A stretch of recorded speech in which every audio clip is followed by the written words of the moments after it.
Check, check, check.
Okay, friends.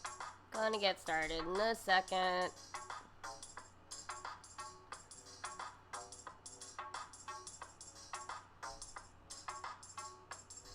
Hi! Good afternoon. Or early evening, everybody. Let's see, let me get this out of my face for a second. Hi, Lucius! Oh, oh my gosh, thanks for subscribing again for the third month in a row. That is great. That is wonderful. Welcome back, everyone, to Attack the Pantry. I'm Jenn de Vega.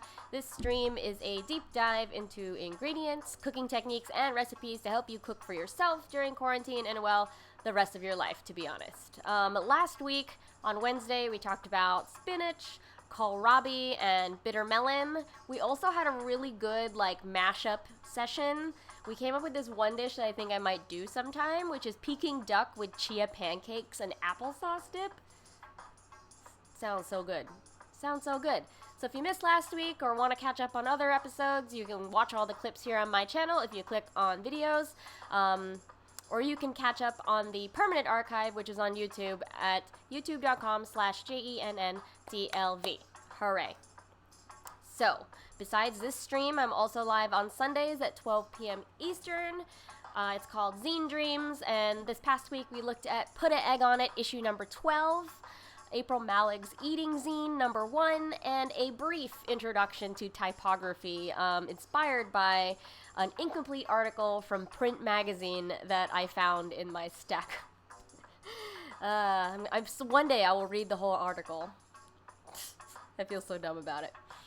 Anyway, tons of really great links below. Those are different ways that you can support what I do. There's an Etsy shop, there's a Patreon, all these things. Among all that, there are skate videos. I'm already in number 16. They go up every Monday. We don't have a new episode of Fun City coming out this Friday. Instead, it's a discussion of the movie Strange Days, starring Angela Bassett and Ralph Fiennes. I always do the reverse billing, even though Ralph Fiennes is the main character, because Angela Bassett is A, Angela Bassett, and B, the best character in that movie. I stand by that. So we are not releasing an episode of Fun City on Friday because we have a 4-part mega episode starting on June 29th. So you're going to follow each character for about 30 minutes as they, like, try to lay low after the latest episode. Yeah, it's the last episode we recorded before quarantine started, so after this, we're going to be starting a mini-series with the game Still Fleet, written by Wythe Marshall. I cannot wait to tell you about this game. It's real weird, and you get rewarded for being extra weird, so I'm into that. I'm down. So last week I also guested on the Critical Bits Twitch stream a couple of times. We raised $1,900 for Make-A-Wish Georgia. It was a charity stream. On last Monday, Shannon and I talked for an hour about all these projects and games that I've been playing. And then on Friday, I uploaded a YouTube panel with Nikki and April, and we talked for a while about being a woman of color in tabletop RPG situations, and it's a lot of information and really, really helpful if you are considering being a GM or a DM in the future. If you're thinking about doing Dungeons and Dragons or Shadowrun or any of the other, like, you know, other games, millions of games out there. But yeah, there's lots to learn. So last week on my Patreon, I posted some behind-the-scenes character sheet stuff from that game I played, Pasión de las Pasiones. There's a recipe for collard green wraps, miso turnip brulee, a really big monthly update of links and recommendations. That includes, like, music and videos I've been watching, and a recipe for mofongo. I've been really missing mofongo. About like 4 years ago, I went to Puerto Rico with my old roommates, Jeff and Dylan, and it was a trip. It was so great. We found a swimming hole, like, off the side of a road in the jungle, and we ate lots of mofongo. We drank a lot of Medalla beer. Like, wow, want to go back to Puerto Rico. Yes. Great. So, already mentioned Etsy and Patreon. Still have lots of cookbooks for sale. If you have any cooking questions, you already have a book, you can always hit me up on Twitter and Instagram as your recipe hotline. I love answering questions about that stuff, especially how to swap proteins for making them vegan and vegetarian. Like, totally have all those answers in my brain somewhere. What else? Let's get into what y'all cooked this week. Let's see. How do I do that? Oh, it's here. I already have eggs on me. Let's remove the eggs. So, let's see what people were cooking up this week. Let's see. Martin made these pork belly nachos. Look at you. Send some over here to New York. This looks incredible. Oh my gosh, I really want nachos now. This is from Kat and Nico. I sold them some banana ketchup from my store, and they made these banana ketchup barbecue skewers. That's pork. Look at those. Banana ketchup, like, glazes up real nice. So in the Philippines, if you don't know this, tomatoes don't grow very well over there. So instead, as a condiment, you know, to fill that need for ketchup, we use bananas. And, you know, they're naturally sweet, and then you add a bunch of vinegar, and it's pretty much like ketchup. Pretty much. It's great. Have you ever had banana ketchup? Jeff sent over these farro bowls with sausage. Looks like cabbage and fennel in there too. Lovely. Or dill. It's either fennel or dill. Sometimes I can't tell. My mother sent me a photo. She's been baking a lot in quarantine, and this is mamon, which is a Filipino sponge cake. My dad loves these. It's my dad's favorite dessert thing. Next week, she's going to try doing mocha flavored, and my advice to her was not just putting, like, mocha, like, powder flavoring, but, you know, whenever you see water in a recipe, especially, like, a baking recipe, you have, like, an opportunity there to, like, add more flavor. So for her, I told her to put cold coffee instead of water, and bake up the sponge cake as normal, and it should be a little bit more like a base flavor in there. Go mom. Let's see, Kate and Anthony, I'll tell you about our trip later because it's relevant to our strawberry discussion.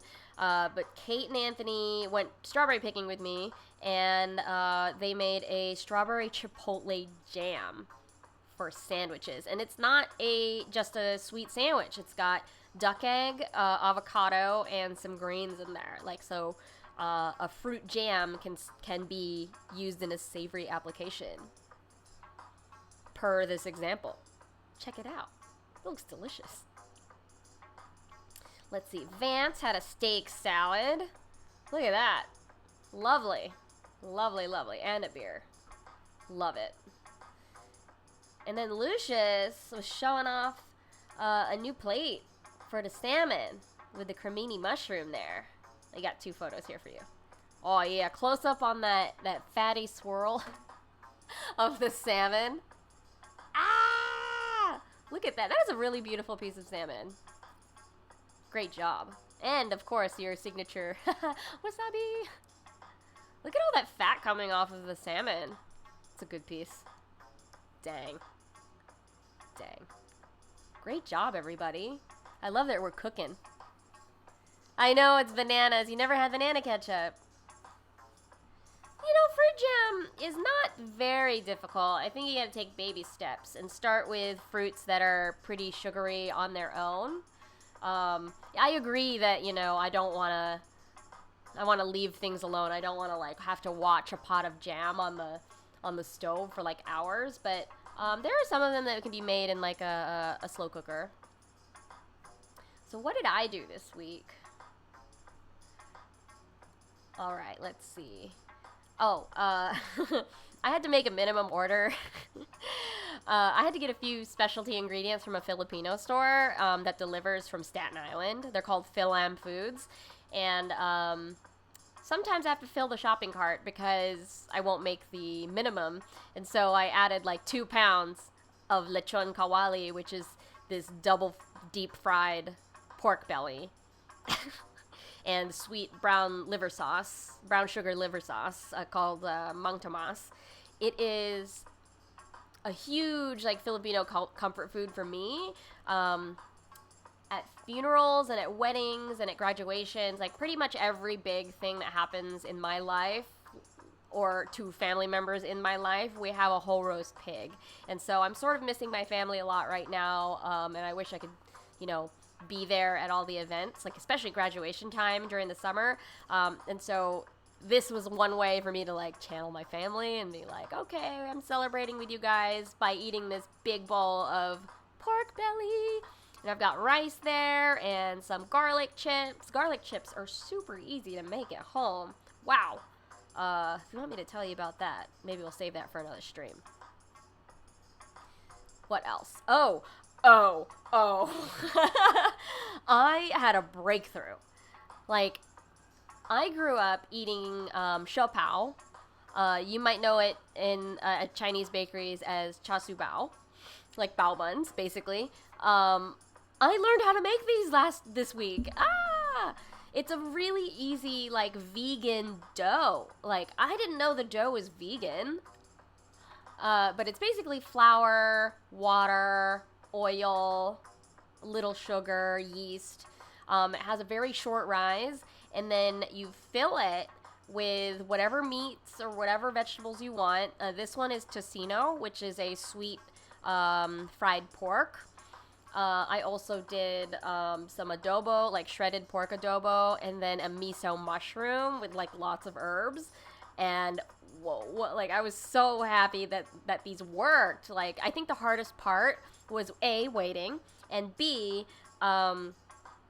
twisting it. So, like, you start with a disc of dough, but then you have the wet filling in the middle. So you have to, like, kind of like a handkerchief, like, you know, pick up the ends and then twist it up. The pleating is very messy on these, and I hope I get better at it. But whoa, life accomplishment. I feel like a real Filipino now that I know how to make siopao. Yeah. Okay. These are Papaya Fingers. I had like a hilarious amount of frozen papaya in my freezer because I've been looking for green papaya all over Brooklyn. Like, if you spot a green papaya, I will gift you food as a finder's fee because I need to test this recipe for a job I'm doing. And every time I order a green papaya from a delivery service, they give me a ripe yellow one. And so I've just been overwhelmed by ripe yellow papayas. And I'm like, okay, what am I going to do with these? Because you can't just switch them in recipes, especially if you're looking for like a green pickled papaya. The texture is just all wrong. So I found a recipe for papaya bars, kind of like lemon bars. But I sweetened these with molasses, so the bottom there is like a shortbread like pastry crust, and then the top looks like quince paste, but it's much softer and not as cloyingly sweet as quince paste. So these are great little like snacky bars that I made. Very, very happy with the way they turned out. I visited a goat. It's at Grieg Farm, upstate New York. I'll tell you more about that in a second, but this goat, like, when it sees people, it thinks that we have food, and I'm like, I'm sorry, I don't have food. I wish I did. What else? Oh, smørrebrød. Oh. Do you know this practice, this, like, Norwegian practice of, or Scandinavian, practice of smørrebrød? It's like, rye toast with like some creamy thing and then cured fish. It's toast basically, but it's just this very specifically Scandinavian practice of eating it over like crisp bread or rye toast. So this is like sort of my take on like a new school smørrebrød. So I've got like a large crisp bread underneath. I used here, I have it here. The little brown bits are inji puli ginger tamarind herbal jam. So like those are the brown bits there, and then lemon pepper cured salmon from Acme Fish. Every Friday you can pre-order cured fish from Acme in Greenpoint, and then pick it up on the curb. So I bought like 3 pounds of fish. It's ridiculous. And I got some ramplabna underneath, and then some fresh dill. Yes, you too can have a crisp bread like this. Yeah. I mean, you can have a cream cheese, you could do a yogurt, you could do different kinds of fish, you could do like tuna, you can even do sashimi. Ooh. Or a ceviche on top. Yo. That sounds great. Hi! Oh! Hi, Danelle! Oh! I got an emote thanks to your subscription. Oh, thank. Ah! We got a pride laugh now in the chat. Oh, look at how cute that icon is. Yes. Oh, you don't know how you weren't subscribed? Oh, pride laugh. Well, welcome. Glad to see ya. Okay, what else? Oh, I had a huge accomplishment while skateboarding. I don't know, I feel like I can't wait for a month before I publish this video, so I just want to show you what happened. So I got a new board from Nick and Shayna Brewer out in Texas. They weren't using it, and so they mailed it to me and want to see me, you know, improve my skating. And, well, after 1 week on the new board, I'm already jumping off of stuff. Here I come. Whoop! It's not very high, but the confidence is there. Look at me go! Ah! So excited. Okay. Let's... Oh, wait. I gotta show Danelle this. I had lechon this week. Just want to show you this. I have some, too, if you want some. We can talk about that later. Okay. Let's get started today. So today... Oh, no! You messed up your rice? What happened? Tell me what happened. Was the pan too hot?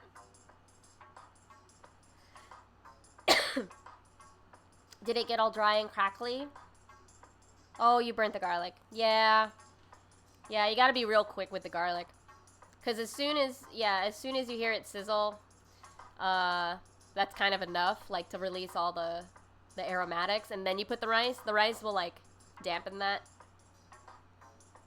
Oh, yeah. Yeah, you probably need more fat in there. So, like, butter or oil. Yeah, it takes about 2 minutes, I think, on medium. With, like, a tablespoon of some kind of fat. Yeah. So today, we're going to talk about strawberries. Thank you, Lucius, for suggesting that. Really relevant because I decided to go get some after you said that. We're also going to talk about stinging nettles and Gai Lan.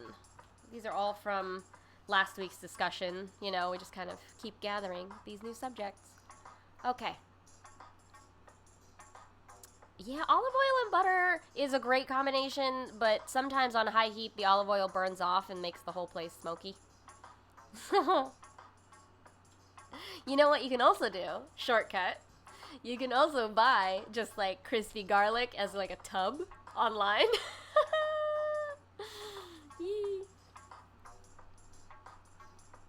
Okay, let's talk about strawberries.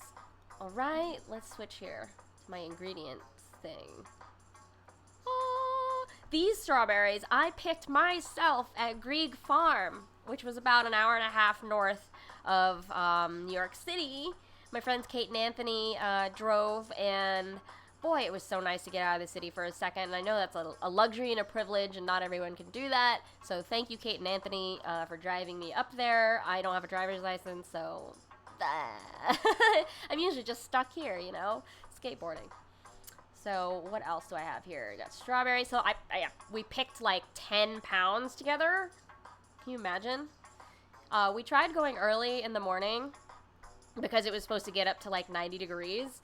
So we got there at about 10, and after about 30 minutes, it was like searing hot. Like I think I sunburned the top of my ears, and I don't really sunburn. Yo. They were so cute. I mean, the strawberry picking season did start a month ago, so we had to really, like, forage for the big ones. A lot of the times there were these little babies, and it was really fun. I don't know if you've ever had a sun-ripened, freshly picked strawberry before, but that is, like, the taste that pie is trying to make. You know, like, lots of strawberry pies have tons of sugar and, like, butter, but they're just trying to mimic what a fresh strawberry tastes like. And so the ones you get in the store, like the Driscolls, like the big plastic, you know, stuff, those have been picked so far in advance that they're ripening in the store, and they're not getting that, like, big jolt of sunlight, because that sunlight, like, converts all that starch into sugar. And so that's why, you know, I encourage you to get farm fresh or, like, pick your own. The ones in the store, you don't really know when they picked them. They could have been sitting there, like, in the case for, like, forevs. And that's why they're not as flavorful, to be honest. Because that sunlight is just like, boom, boom, release all that sugar. They were, like, bursting, dude. They were so good. Yeah. So, let's talk about strawberries. So the first garden strawberry was first bred in Brittany, France in the 1750s. Like, okay, let's go on the mega timeline of all the foods that we've talked about. Tofu has been around for 2 millennia. Like, strawberries, like the fruit, were not really cultivated until the 1750s? What? So these were a cross of Fragaria virginiana from eastern North America and the Fragaria chilensis. Sorry. It was brought from Chile. So this was a cross between North American and Chilean strawberries that were then cultivated into what we know as the strawberry in France. France was doing some experiments, you know? technically, strawberry is not technically a berry. It is an aggregate accessory fruit, meaning that the fleshy part is derived not from the plant's ovaries, but from the receptacle that holds the ovaries. So every seed on the outside of the fruit is actually one of the ovaries of the flower with a seed inside of it. Can you imagine if strawberries were in school and they had to do, like, the sex ed talk? Like, they're all looking at each other and they just got, like, tons of seeds and ovaries on the outsides of their skins. Sorry. Such a nerd. So, in 2017, the world production of strawberries was 9.2 million tons. And you know where 40% of the strawberries are grown? China. Amazing. Good to know. In the olden days, the entire strawberry plant, including like the leaves and the vines, were used to treat depression. You know, I kind of get it, though, that all that sugar, like, hypes you up a little bit, so it makes sense. The combination strawberries and cream was created by someone, Thomas Wolsey, in the court of King Henry VIII. It just seems really strange to me that strawberries were A, cultivated, you know, by a botanist, and then B, like, one of the most common ways to eat it, strawberries and cream, was created by someone. Like, the strawberry is not as old as we think, you know? It comes from Chile and North America originally. So, I'm flabbergasted by this. So on average, you know how the outside of a strawberry, I should just get one to show you.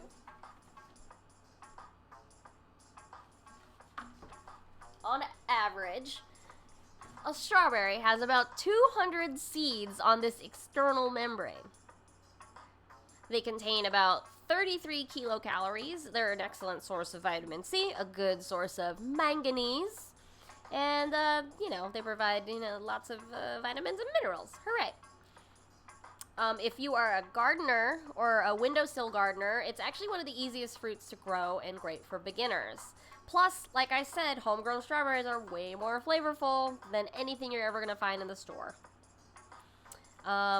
Yes. What else? So, if you are going to grow strawberries, make sure you pick a location that gets full sun. Strawberry plants require 6 to 10 hours a day of direct sunlight, so choose your planting site accordingly. The June full moon is called the strawberry moon because when this moon appears, it means that it's time to start gathering the ripening fruit. So it's like, oh, strawberry moon, time to go harvest the strawberries. Love that. So these are typically ready for harvesting 4 to 6 weeks after they blossom, the flowers blossom. You should only harvest only fully red ripe ones and not anything that has like a white top. You can tell that those were picked super early if it has a little bit of white still on the top. Cut by the stem, so like when you're picking berries, like they're going to be hanging like this. Pick from the stem. Don't pull the berry because if you do that, it's going to like, all that force might damage the rest of the plant and so they won't be able to grow more strawberries.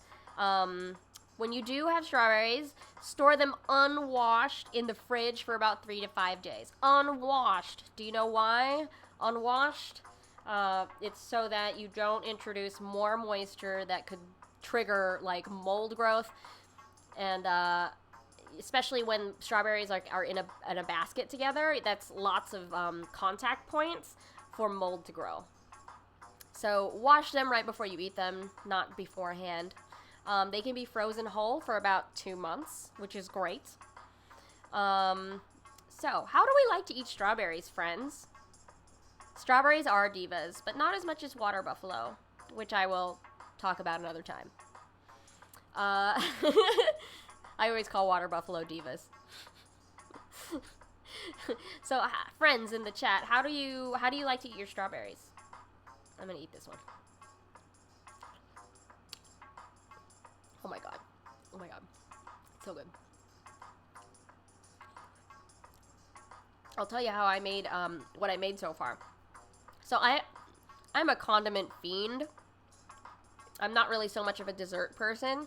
So over the last couple days, I've been making like a condiment a day. I got maybe like 3-4 pounds of strawberries. I went a little crazy, okay? Let's see. I made a chutney. Oh, wait. There we go. This is turmeric, ginger, tomato, and strawberry chutney with some vinegar. So, that's one way to make a condiment. And this recipe is going up on my Patreon next week for strawberry mostarda, which is an Italian condiment. Originally, you eat mostarda with like boiled meat or like a roast beef, because mostarda is basically fruit and mustard.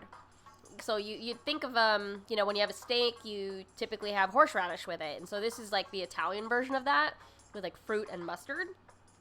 But more common right now is pairing cheese with mostardas. So I usually don't like mostardas. I think they're like a little too strong for cheese. But with a fresh version like this, like not using dried fruit, wow, this was a knockout. Like, I would eat this on toast. I would eat this with like a piece of mozzarella. Like, yo, A+ fresh mostarda. All right, friends. Yes, Danelle. I also ate strawberries with sugar as a kid. Oh, you like to dip them in balsamic. Hi, Jason. Good to see ya. Oh, with Cool Whip. You know, my household was not a Cool Whip house. I'm very curious about it. I've never actually bought it. Yeah, dang. I mean, like, what else do you do with Cool Whip? Besides eat it with strawberries. Because I don't know. Never used this. It's like a white people thing.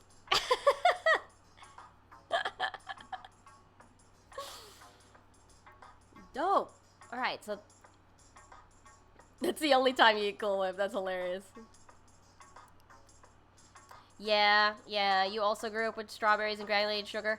Yeah, that's exactly why. It's because the supermarket kind are not as flavorful and needs the sugar. But these fresh ones that I picked, like, absolutely do not need any sugar. Like, wow.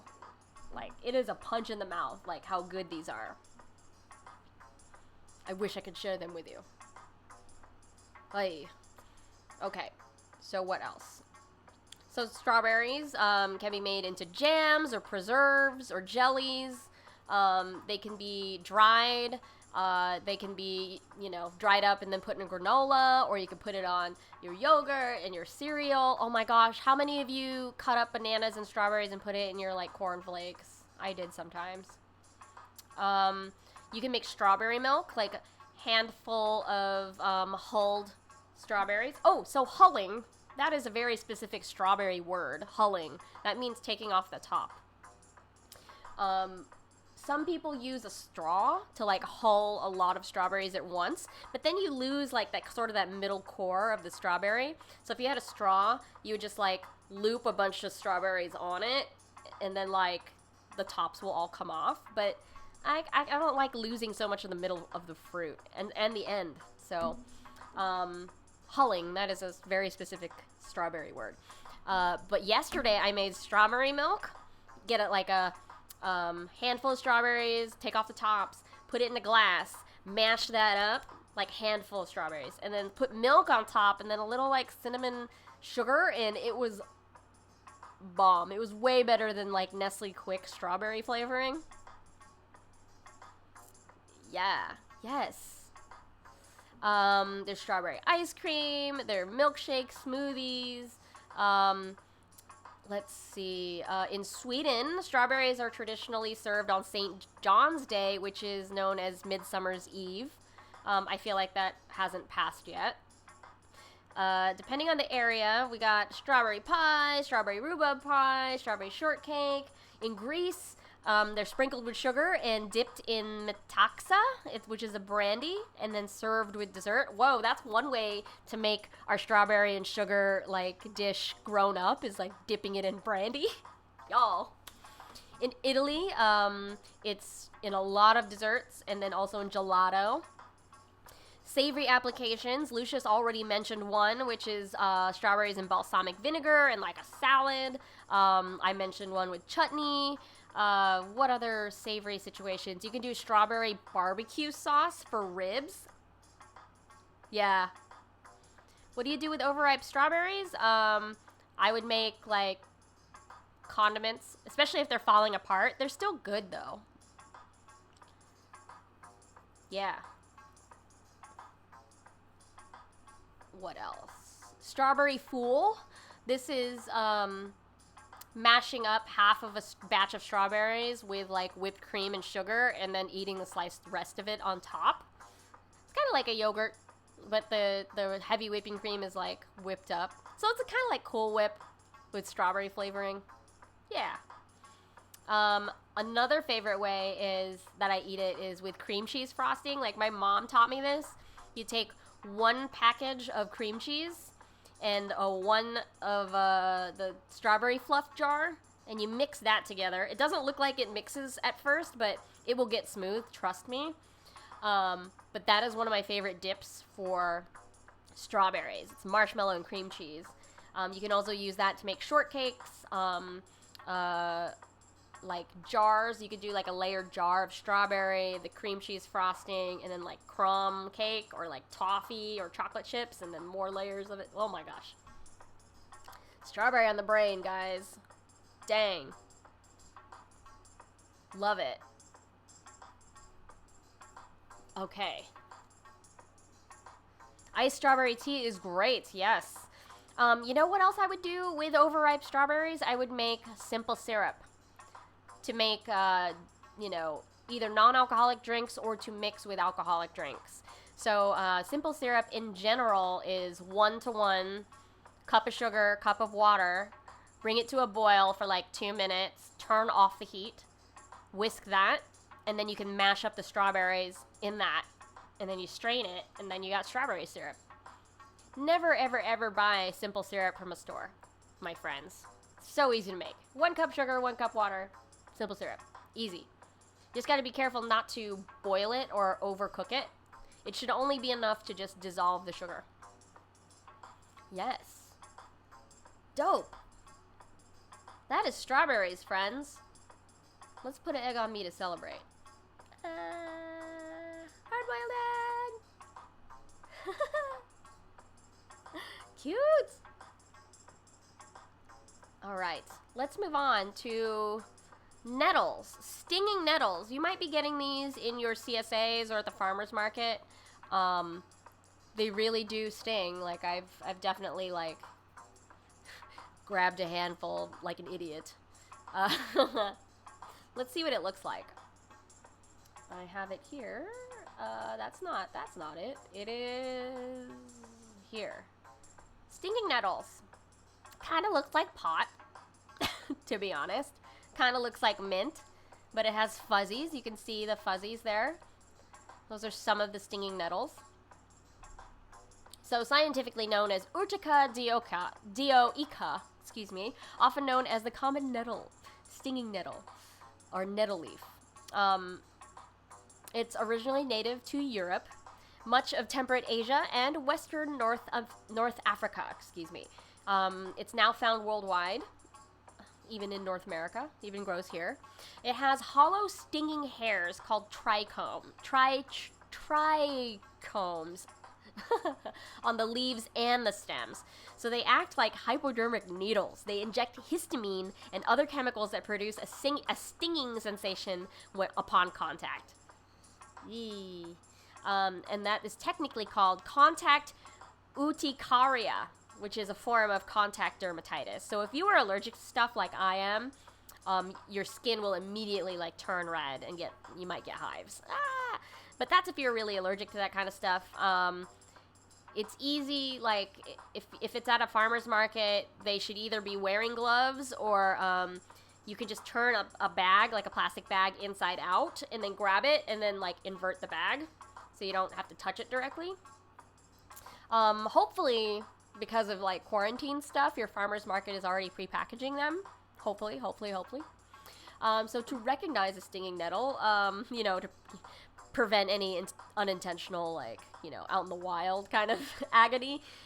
You look for the long, hairy, slightly heart-shaped serrated leaves. So we can move this around and look at it here a little bit closer. You see that? They got serrated leaves, they got fuzziness, and they got the stingers both on the stem and on the leaf. So this plant has a long history of use as in like traditional medicine. We eat it. It's dried and put in teas. It's also used as like a textile, like fabric. So in Austrian medicine, is known as like a internal cure. You know, you drink a tea to treat like kidney and urinary tract problems, gastrointestinal problems, locomotor system, like so your movement, skin issues, cardiovascular issues, hemorrhages, the flu, rheumatism, and gout. That's like a lot of stuff, and a lot of stuff that's not very related system-wise.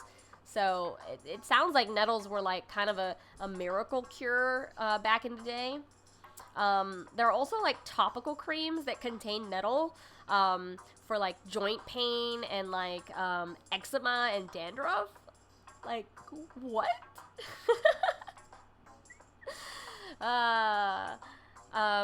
So this is, whoa. This is insane. So, in Ecuador, in some of the indigenous justice systems, urtication, which is the word for punishment, it's like, you know, a perpetrator of a crime was flogged with stinging nettle in public, naked, while being showered with freezing cold water. That don't sound very nice. Does not sound very nice. Wow, Ecuador, you're brutal. Yee. Yee. So in the German language, there's an idiom, "Sick in die Nesseln setzen," or to sit in nettles. It means to get into trouble. So, sick in die Nesseln setzen. Getting into trouble. In Hungarian, it's "Salanba nem ut a meniko." The thunderbolt does not strike into nettle. It means bad people escape trouble or the devil looks after his own. Ooh, damn. People don't like nettles. There's also the same idiom in Serbian. In Dutch, there is nettelige situatie, means a predicament. In French, we have fa ta pa pousser même dans les orties. Don't push grandma in the nettles. It means we shouldn't be careful. We should be careful not to abuse the situation. Don't push grandma in the nettles. That's so mean. Why would you push grandma in the nettles, guys? Why? And in English, we have nettled, meaning irritated or angry. Yeah, there is so much about nettles. Doesn't really say when we found it. Timeless, I guess, right? So if you've never eaten nettles, they have a flavor similar to kind of the green, like, grassiness of a spinach mixed with, like, that very unique, like, cooling cucumber kind of taste. It's rich in vitamin A and C, iron, potassium, and calcium. Let's see. Native Americans cooked the plant in spring. Let's see. How do you get the sting out, though? You soak them. That is pretty much the only thing you have to do. You soak them in water or cook them. It removes those stinging chemicals, and the actual needles, like, soften up or break off. So, all done. That's all you really have to do. What else? So they can be used in a lot of recipes, like pretty much where you would use any kind of blanched spinach or like cooked kale. Like polenta, you can put it in a pesto, you can make it into purees. The most common recipe that you will see is nettle soup, which is blanched nettle. So nettle that has been dipped in like hot salted water and then blended with like potato, and broth and cream, and so it's just like this very bright green soup. It's very beautiful. I should have thought to get a photo of it. But this is a picture of Nettle Tea, which is one way that people, you know, administered the cure of nettles. You know, maybe if I have, like, some kind of ailment, I'll drink some Nettle Tea. What else? Yeah, so anywhere you would use spinach and kale, so like in a frittata, in a quiche, in an omelet. They're sometimes used in cheese making. I haven't had any of these yet, but like that cheese Cornish yarg, and some varieties of Gouda have nettle flavoring or like little specks of it. In Albania, it's part of a dough filling for borek, which is like their version of a dumpling. What else? In Greece, they are simmered and then used as a filling in hortopita, which is very similar to spanakopita. But instead the filling is not spinach, but wild greens. So, hortopita. This is crazy and makes sense that it's in the UK. There's an annual World Nettle Eating Championship. These people endorse it, man. I mean, maybe this is the first year that it gets skipped because of quarantine, but competitors attempt to eat as much of the raw plant as possible. So uncooked, still got the stingers on. They're given 60 centimeter stalks of the plant from which they have to strip the leaves and eat them. So whoever strips and eats the most stinging nettle leaves in a fixed time is the winner. This competition dates back to 1986, when two neighboring farmers attempted to settle the dispute at which who had the worst infestation of nettles. Oh, so it was a marketing ploy to get rid of nettles. Oh my god, these Brits. What's going on, guys? I also read that there is a nettles flavored beer. It sounds cool. I haven't had it. Have you guys in the chat had nettles before? You might see it at the markets now. Like, about now. Yeah. I've had them before. They're great. Let's move on. Our third subject for today is Gai Lan. How many of you have had Gai Lan? This is Gai Lan. Well, I've got two versions. This one's better. Gai Lan. You might know this. Yeah, well now you know about nettles. So if anyone ever asks you how do you cook stinging nettles, make sure that they boil them, blanch them I mean, or stir fry them to get the sting out. Oh yeah, you've had Gai Lan? Alright. So, Brassica oleracea, Gai Lan or Kai Lan. So Gai Lan is the Cantonese name for Chinese broccoli. In Mandarin, it's Ji Lan. And I didn't know this, but broccolini, so like the marketed Whole Foods broccolini, is a hybrid between broccoli, like actual broccoli, and Gai Lan. So this Chinese broccoli version gave birth to broccolini.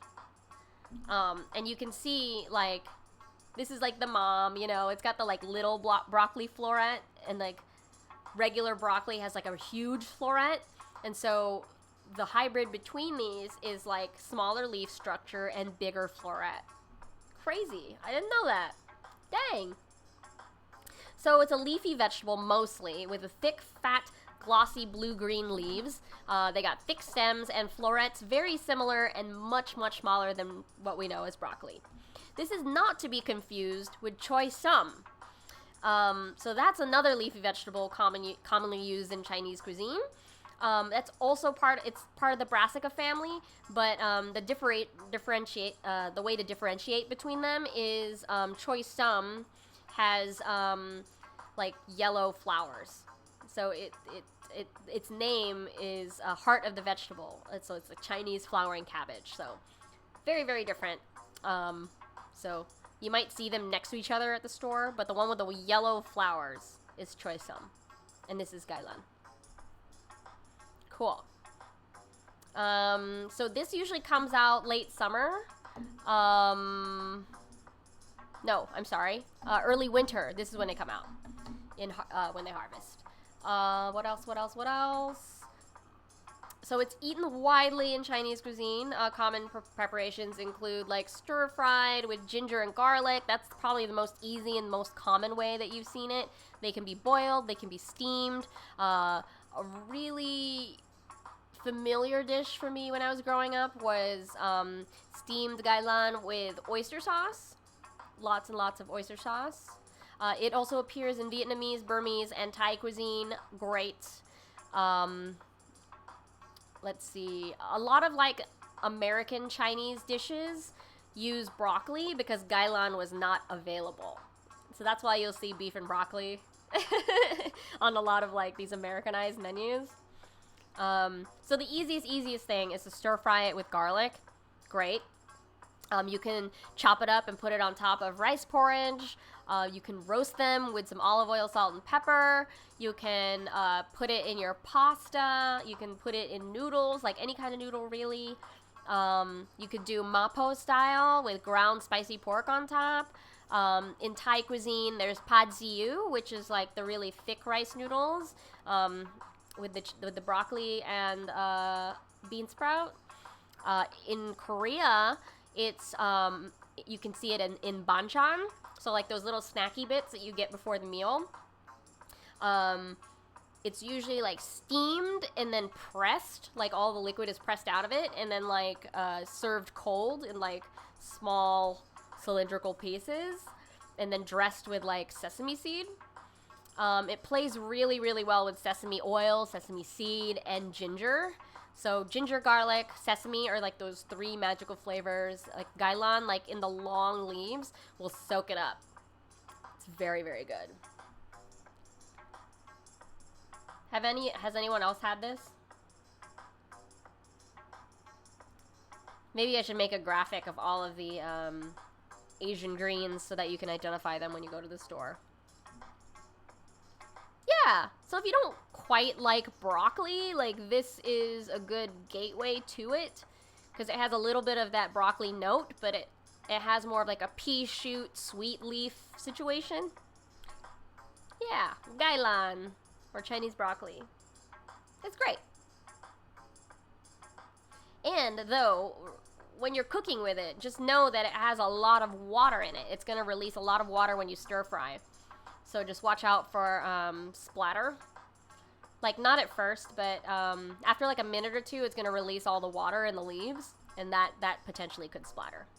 So just, you know, little tip. Yeah. Yum. Oh, wait. So any pairing that you can think of for broccoli will apply to Gai Lan. Like, so I had this amazing, like, sausage sub sandwich in Philly. It was a hoagie roll, one broccolini down the middle, pickled cherries, and Italian sausage. So Italian sausage and Gai Lan and cherry, oh, it'd be so good. You could even do like casserole bakes, like cheesy sauce, like all that stuff. You could do that with this, for sure. I just wouldn't really eat it raw because of the stem is so fibrous. So I recommend cooking it. Yeah. So that's Gai Lan. Learned about lots of things. Okay, friends, it is time for our mental exercise of pretending we are on that show Chopped. So in the chat, if you can suggest 3 or 4 ingredients, like everyone can pick an ingredient, and we can work together to like figure out how to mash up those ingredients. So if you say in the chat like a couple of ingredients, we can start to think about like, okay, what is possible with these ingredients, and hopefully it will inspire some dinner ideas for you and some future ideas for me. So let's think about some ingredients. Just need maybe 3. I'll drink some water while we wait. Adobo could be an ingredient. Yes, let's do. What kind of adobo are you talking about? Are you talking about the adobo condiment or adobo Filipino sauce?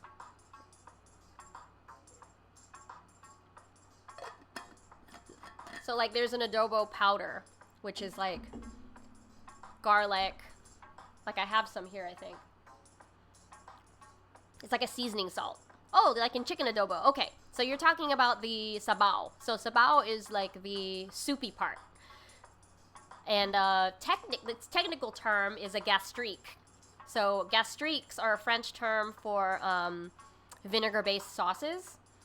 So this chicken adobo sauce has vinegar, soy sauce, garlic, pepper, and bay leaf cooked down. So we're starting with adobo, like the liquid. Okay, great. Good start. Okay, we're starting with adobo liquid. What else? We need 2 more ingredients, friends. And then we'll mash them up together. It's like a gravy. It's like a tangy gravy. In fact, I have lots of adobo here that I made. I make a lot of adobo.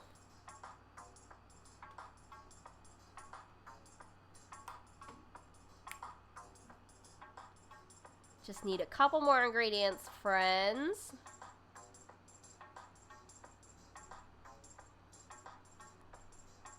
Anything, yeah, Jason, anything. Any ingredient.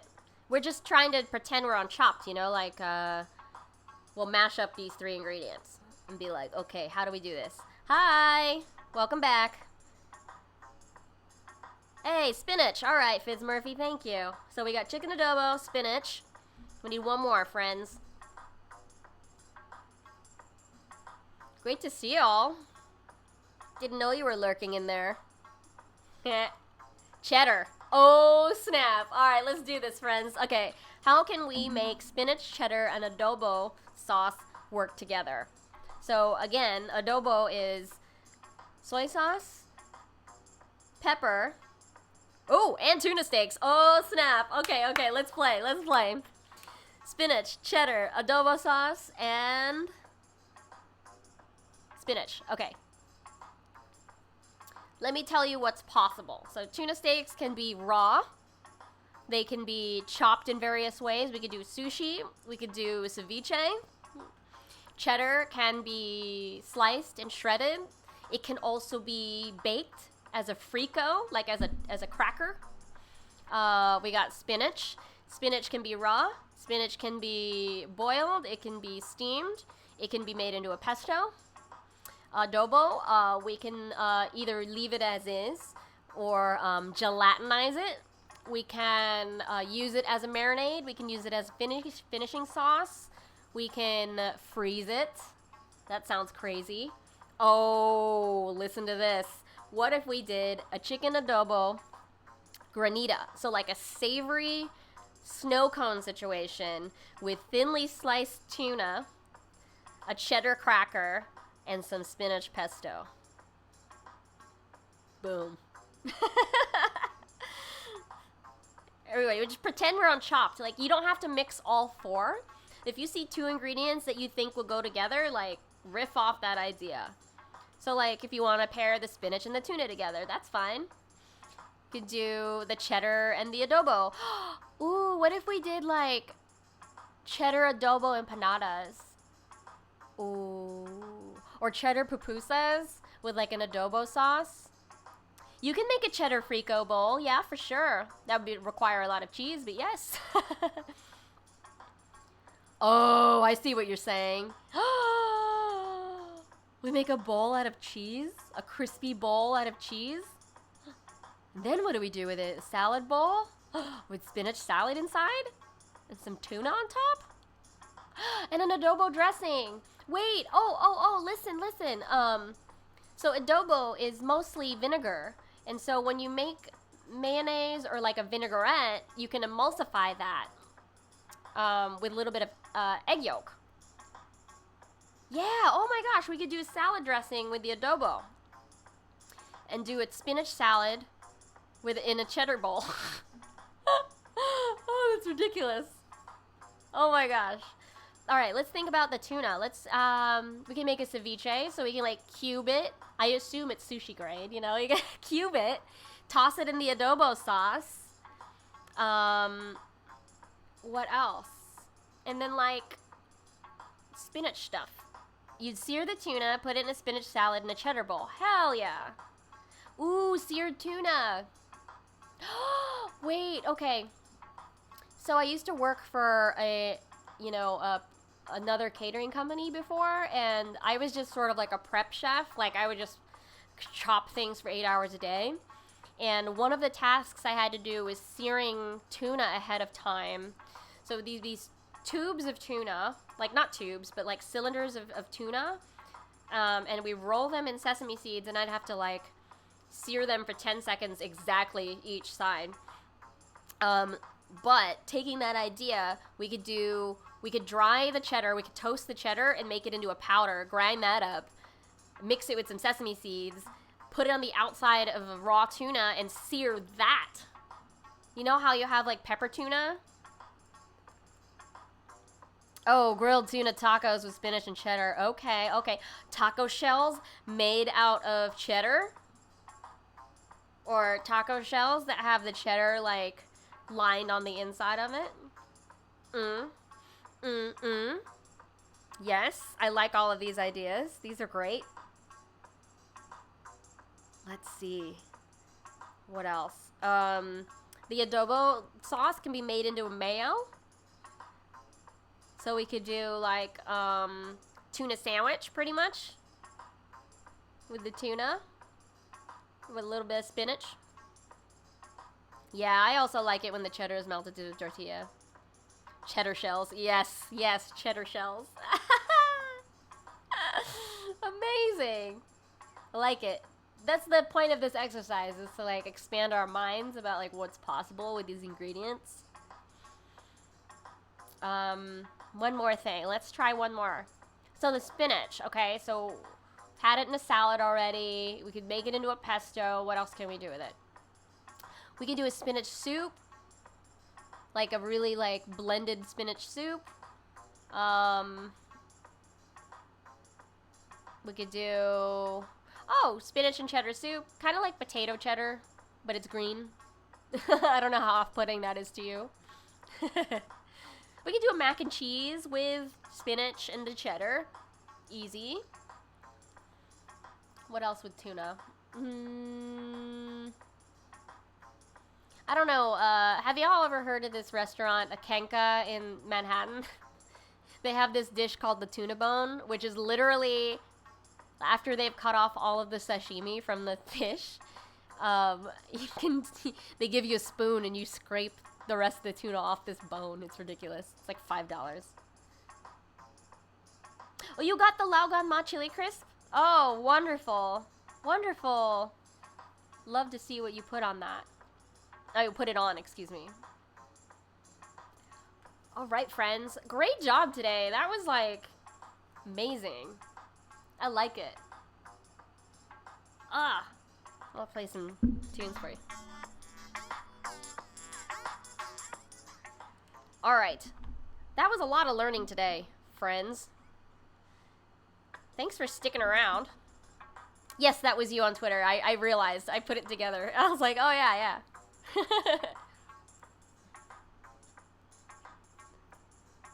Cool, friends. So, that's kind of it for today. Thanks for hanging out with me. I know that it's like a early evening and that you're about to go make your actual dinner for tonight. Oh, don't worry. You can catch a Strawberry Talk on the replay. It'll be hosted here and on YouTube. No worries.